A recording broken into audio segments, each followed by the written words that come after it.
Hey everybody, it's Neil and I have my kayak here, and what does every kayaker needs is a cup holder. So we're gonna check these things out here. These are some cup holders for kayaks.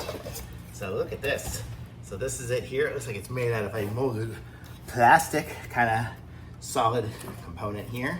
And let's see, what does it say to do here? This is fist most cups and water bottles on the market. So basically you've got this here, it's got a couple of places there to put it in there. So if I have my, let me see, I'm gonna put it on the front here, just so you guys can see it a little easier, and I'll aim it down. So this is what we're doing here. So right there is where we're gonna put it. So what we wanna do is take this and put it under here.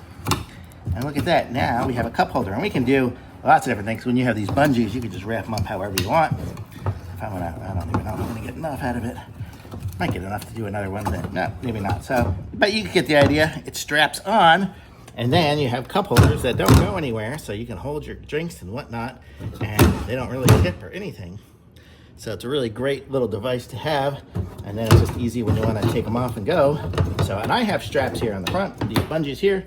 I have bungees in this section over here in the back, so I can do the same thing back here and put them wherever I want them to be. That. So pretty cool, nice little device, and it's gonna hold my cups without falling off. So super awesome, thumbs up for sure.